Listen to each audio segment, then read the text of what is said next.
Hands up. Step out of the tent now. That's what yanked me out of sleep at 2 in the morning. Heart pounding. Flashlight beams cutting through the canvas like knives. For a second I thought I was dreaming.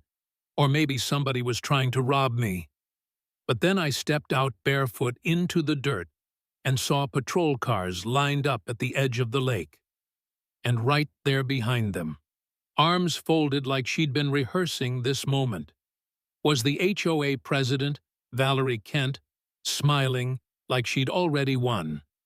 She waved a folder at me, called me a trespasser, and told the cops I had no right to camp on this lake.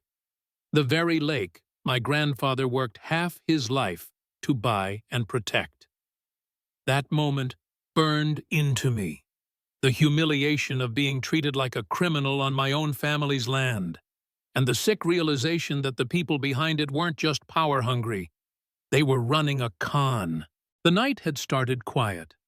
I'd driven up after a long week at the warehouse, wanting nothing but peace. I pitched my tent by the water, built a small fire, opened a beer, and let the sound of crickets drown out the noise of my life. This lake had always been home. My granddad, Charles Harper, worked double shifts at the steel mill in the 60s to afford it. He used to tell me while we fished, "Ethan, land's the only thing they're not making more of. Protect it." He turned down developers who waved money in his face, and now, decades later, his grandson was being ordered off the same land by strangers in matching HOA pins. The deputy's voice was reluctant, like he'd rather be anywhere else. He told me to sort it out with the HOA, like this was just some neighborly misunderstanding. But Valerie stepped forward, silver hair pulled back, heels sinking slightly in the dirt, but her voice sharp as glass. "Community property," she declared. Waving papers she claimed proved it. She even mispronounced my last name, deliberately, like I was nothing. A couple of neighbors stood behind her, one puffed up like a guard dog, another avoiding eye contact, but too scared to step away. I packed up my tent under their watchful eyes, shame and fury mixing in my chest. 35 years old, kicked off land I'd been raised on, driving back to the ranch house. I gripped the wheel so tight my knuckles went white. I knew I wasn't sleeping that night. In the barn, I ripped through boxes of old files, and there it was, a letter from 5 years ago. The HOA had begged my grandfather to donate the lake for community use. His reply was short and final. No. He attached the deed, the county survey maps, all of it proving ownership. My grandfather was a stubborn man, and rightfully so. Seeing his handwriting again lit something inside me. But it also made me sick. Valerie knew these records existed, yet she was rewriting history.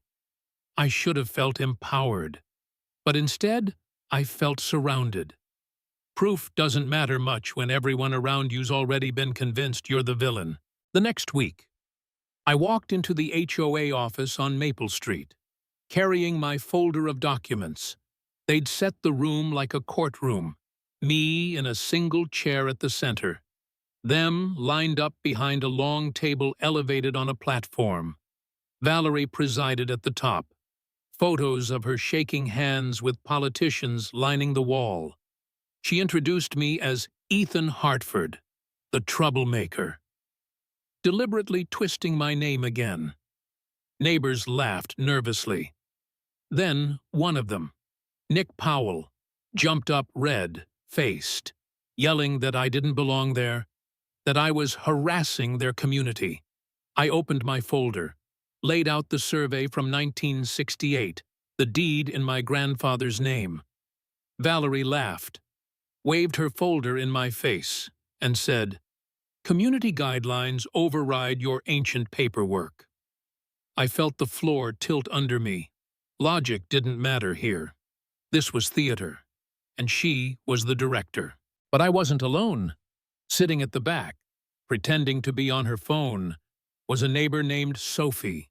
Young, new to the area, freelancer, someone Valerie probably underestimated.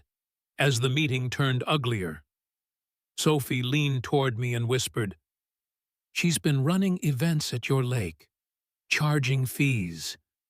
None of it's in the reports. I've got recordings." My jaw clenched. So this wasn't just about control, it was about money. My lake had become her private ATM. Then the harassment campaign began. A letter arrived at my house demanding 50 grand in usage fees. Calls came to my job, questioning my reliability. Neighbors who once waved at me turned away. Notes were left on my truck, telling me to share or leave. My voicemail filled with anonymous hang-ups, heavy breathing. For a couple nights I sat in that barn staring at old photos, wondering if I was the problem. Maybe I was being stubborn. Maybe I should have just let it go. Maybe keeping the lake was selfish. The thought clawed at me. Walk away. Save yourself the misery. And for a minute, I almost believed it. That's when Walter showed up. 70 years old, ball cap worn thin, carrying a pizza box he popped open to reveal maps and documents. Not food. He'd been friends with my grandfather, went fishing every Sunday. "Your granddad had me sign as a witness back then," he said. "Knew they'd try something one day." His papers, combined with a professional survey I paid for, showed the truth. Boundary markers had been moved. Recently. My property line extended 30 feet further than the HOA claimed. Someone had dug new post holes to push the line. And I already knew who. Meanwhile, Sophie kept digging.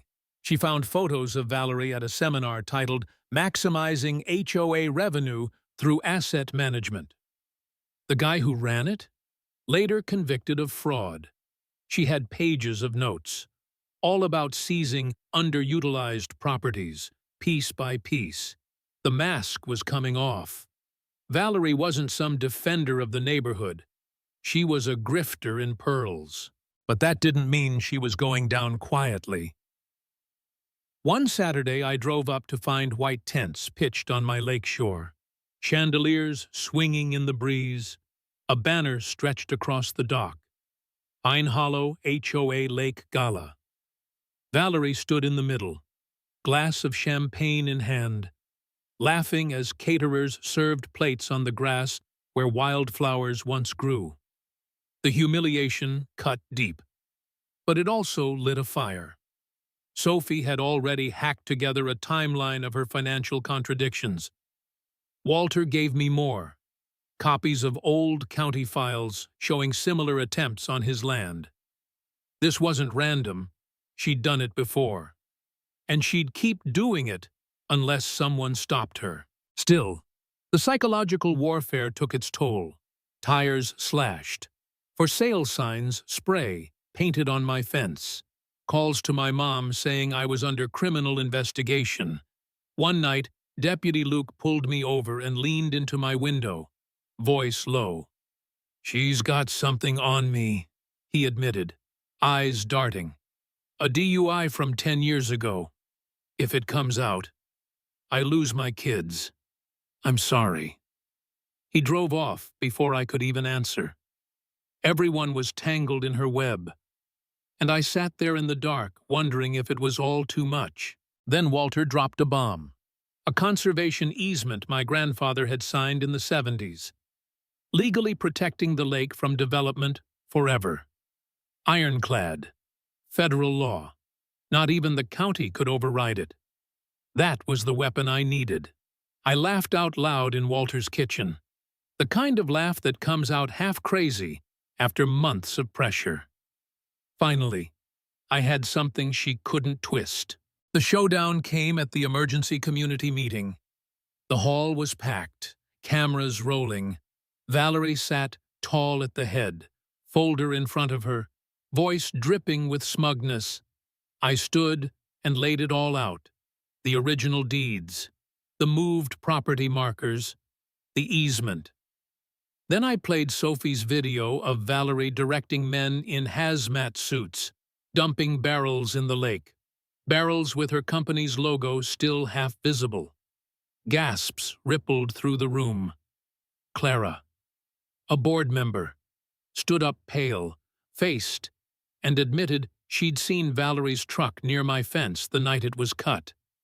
Even Luke found the courage to confess, voice shaking, that he'd been blackmailed into lying. The room turned. Neighbors who once called me selfish now shouted at Valerie, demanding answers. Her face flushed, then drained, then twisted in rage. She screamed that it was all doctored, all conspiracies, but nobody was listening anymore. The Queen had lost her crown. Days later, investigators seized her files. They found fake documents, missing funds, plans to seize half the water access in town. The HOA dissolved under court order. Valerie was led away in cuffs. Folder clutched to her chest. Eyes locked on me with venom, but no more power. And me? I stood there in silence, letting the weight of it sink in. Months of being humiliated, doubted, isolated, and now the truth finally standing on its own legs. I walked back to the lake that evening. The water was calm, reflecting orange and gold like fire. For the first time in months, I felt peace. Valerie's empire had crumbled, her smirk gone, her voice silenced. My family's land was safe. My grandfather's words echoed back. Protect it. And I had. If there's one thing I learned, it's this.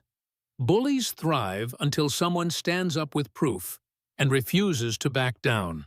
And that's the fight we tell here on HOA Drama Unfolded.